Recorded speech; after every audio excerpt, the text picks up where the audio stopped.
اعوذ باللہ من الشیطان الرجیم بسم اللہ الرحمن الرحیم۔ یہ 10 آیتیں بڑی جامع ہیں، اور جس طریقے سے کہ سوسائٹی کے جو پسماندہ طبقات تھے ایک ایک کا خیال کر کے جس باریک بینی سے حکمت کے ساتھ احکام دیے جا رہے ہیں۔ اب اس کے بعد جو رکوع ہے یہ بڑا مختصر ہے، آیتیں 4 ہیں لیکن ایک قیامت مضمر ہے ان میں، یہ اعجاز ہے۔ 4 آیتوں کے اندر اسلام کا پورا قانون وراثت جس پہ پوری جلدیں لکھی گئی ہیں، جامعیت کی انتہا ہے۔ یوصیکم اللہ فی اولادکم، اللہ تعالیٰ تمہیں وصیت کرتا ہے تمہاری اولاد کے بارے میں، للذکر مثل حظ الانثیین، لڑکے کے لیے حصہ ہے 2 لڑکیوں کے برابر۔ فإن کن نساء فوق اثنتین فلہن ثلث ما ترک، اور اگر صرف بیٹیاں ہی بیٹیاں ہوں اور 2 یا 2 سے زائد ہوں تو ان کو 2/3 میں حصہ ملے گا۔ وإن کانت واحدۃ فلہا النصف، اور اگر ایک ہی بیٹی ہے تو اسے آدھا ملے گا۔ ظاہر بات ہے بیٹا ایک ہی وارث ہوگا تو پورے کا وارث ہو جائے گا، تو جب بیٹی کا حصہ بیٹے سے آدھا ہے تو اگر ایک ہی بیٹی ہے تو اسے آدھی وراثت ملے گی، آدھی پھر اور لوگوں کو جائے گی، وہ ایک الگ حصہ ہے، معاملہ ہے۔ وَلِأَبَوَيْهِ لِكُلِّ وَاحِدٍ مِّنْهُمَا السُّدُسُ مِمَّا تَرَكَ إِن كَانَ لَهُ وَلَدٌ۔ اب یہ وراثت میں ایک تو ہے نیچے وراثت بیٹا بیٹی، اور ایک ہے اوپر والد والدین، جب اب وہ بھی زندہ ہیں، فوت ہوا ہے کوئی شخص، اس کے والدین یا والد یا والدہ دونوں میں سے کوئی ایک زندہ ہے، ان کا بھی حصہ ہے۔ وَلِأَبْوَيْهِ لِكُلِّ وَاحِدٍ مِّنْهُمَا، اس کے والدین کے لیے ہر ایک کے لیے ان میں سے چھٹا حصہ ہے اس کے ترکے میں سے، مما ترک ان کان لہو ولد، اگر اس کے اولاد ہے۔ ایک شخص لاولد مر گیا ہے تو اور بات ہوگی، اولاد ہے تو چھٹا یعنی 1/3 حصہ والدین کو چلا گیا، 2/3 جو ہے اولاد میں تقسیم ہوگا۔ فَإِن لَّمْ يَكُن لَّهُ وَلَدٌ، اور اگر اس کی اولاد ہے ہی نہیں، لاولد فوت ہو رہا ہے، وَوَرِثَهُ أَبَوَاهُ، اور اس کے وارث اس کے والدین ہی ہیں، فَلِأُمِّهِ الثُّلُثُ، تو ماں کو 1/3 اور باپ کو 2/3، وہی وہ مرد کا باپ ماں سے عورت سے دگنا ہو جائے گا۔ فَإِن كَانَ لَهُ إِخْوَةٌ، اور اگر اس کے بہن بھائی ہو، فَلِأُمِّهِ السُّدُسُ مِن بَعْدِ وَصِيَّةٍ يُوصِي بِهَا أَوْ دَيْنٍ، تو پھر ماں کا حصہ جو ہے وہ پھر اور کم ہو جائے گا، چھٹا حصہ رہ جائے گا سلس کی بجائے، تاکہ باپ کی طرف سے تو پھر بھائیوں کو وراثت جا سکے گی اس کے، لیکن ساتھ فرما دیا من بعد وصیت یوصی بہا او دین،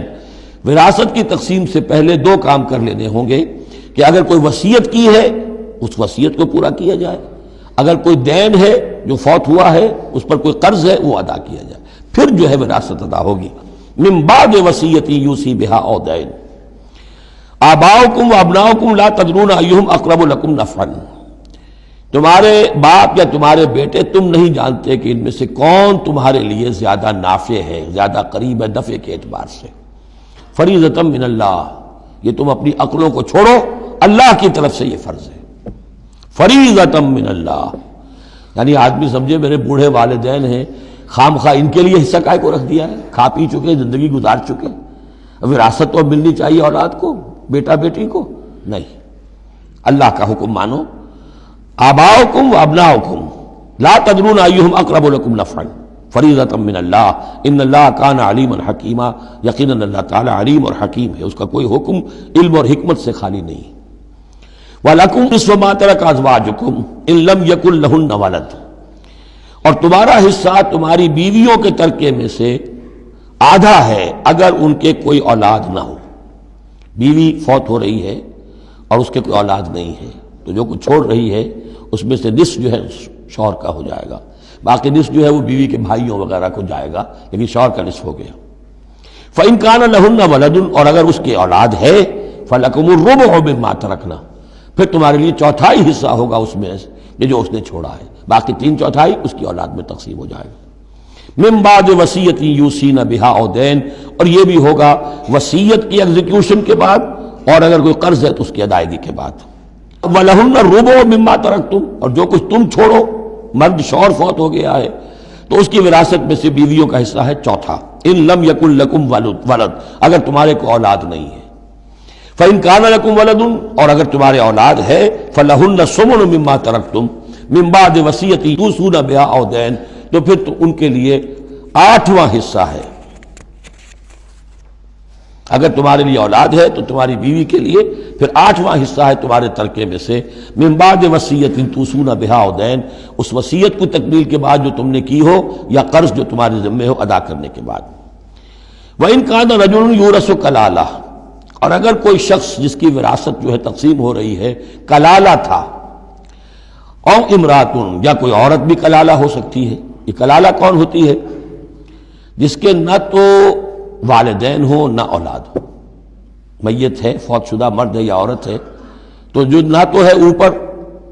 والدین میں سے کوئی اور نہ کوئی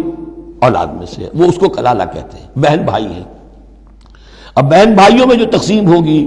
وہ ایک تقسیم تو وہی ہے کہ جو حقیقی اور عینی اور اللاتی بہن بھائیوں میں ہوتی ہے، وہ تو ہے اسی طرح جیسے کہ اولاد کی ہے، لیکن یہاں خاص حکم دیا جا رہا ہے۔ عربوں میں اصل میں 3 قسم کے بہن بھائی ہوتے تھے۔ ایک عینی وہ ہے، باپ بھی وہی ہے مشترک، ماں بھی وہی ہے، جنہیں ہم حقیقی کہتے ہیں، ہمارے ہاں حقیقی بھائی، حقیقی بہن، یعنی والدین دونوں مشترک ہیں۔ اللاتی کہ باپ ایک ہے اور مائیں جدا ہیں، لیکن عرب میں ان میں کوئی فرق نہیں تھا، وہ بھی حقیقی کہلاتے تھے۔ حکم جو ہے معاشرے کے اندر ان کے عینی اور اللاتی بہن بھائیوں کا ایک ہی تھا، کوئی فرق نہیں تھا۔ ان کے ہاں سوتیلا وہ کہلاتا تھا کہ ماں ایک ہو باپ اور ہوں۔ ایک شخص کی اولاد تھی، وہ فوت ہو گیا، اب اس کی بیوی نے دوسری شادی کر لی ہے، اب اس سے بھی اولاد ہے، تو ماں تو ایک ہے، اولاد دو ہیں، 2 باپ سے ہیں، وہ کہلاتے ہیں کہ جو اخیافی ہیں۔ ان کا حکم دے رہا ہے کہ اگر کوئی شخص مرا ہے وہ کلالہ ہے، چاہے وہ مرد ہے یا عورت ہے، وَلَهُ أَخٌ أَوْ أُخْتٌ، اس کی ایک بہن ہے یا ایک بھائی ہے، فَلِكُلِّ وَاحِدٍ مِّنْهُمَا السُّدُسُ، تو ان میں سے ہر ایک کے لیے چھٹا حصہ ہے۔ فَإِنْ كَانُوا أَكْثَرَ مِنْ ذَلِكَ، اور اگر وہ اس سے زیادہ ہیں، فَهُمْ شُرَكَاءُ فِي الثُّلُثِ، پھر وہ 1/3 میں حصے دار رہیں گے، من بعد وصیت یوصی بہا او دین، یہی 2 شرطیں پھر ہیں، اس وصیت کو ایگزیکیوٹ کرنے کے بعد جو کی گئی ہو یا قرض کی ادائیگی کے بعد، غیر مضار، اور یہ سارا کام ایسے ہونا چاہیے کہ کسی کو ضرر پہنچانے کی نیت نہ ہو۔ وصیۃ من اللہ، یہ اللہ کی طرف سے تاکید ہے۔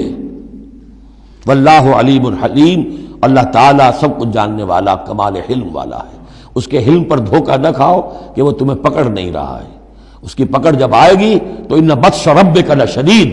پھر اس کی پکڑ بڑی سخت ہوگی۔ تلک حدود اللہ، یہ اللہ کے حدود ہیں۔ ومن یطع اللہ ورسولہ یدخلہ جنات تجری من تحتہا الانہار، جو اللہ اور اس کے رسول کی اطاعت کرے گا وہ داخل کرے گا انہیں ان باغات میں جن کے دامن میں ندیاں بہتی ہوں گی، خالدین فیہا، جس میں وہ ہمیشہ ہمیشہ رہیں گے، وذالک الفوز العظیم، اور یقیناً یہ بہت بڑی کامیابی ہے۔ ومن یعص اللہ ورسولہ ویتعدی حدودہ، اور جو کوئی نافرمانی کرے اللہ اور اس کے رسول کی اور تجاوز کرے اس کی حدود سے، یدخلہ نارا خالدا فیہا، اس کو وہ داخل کرے گا آگ میں جس میں وہ ہمیشہ ہمیشہ رہیں گے، وَلَهُ عذاب مہین، اور ان کے لیے عذاب مہین ہوگا، اہانت آمیز عذاب۔ صدق اللہ العظیم۔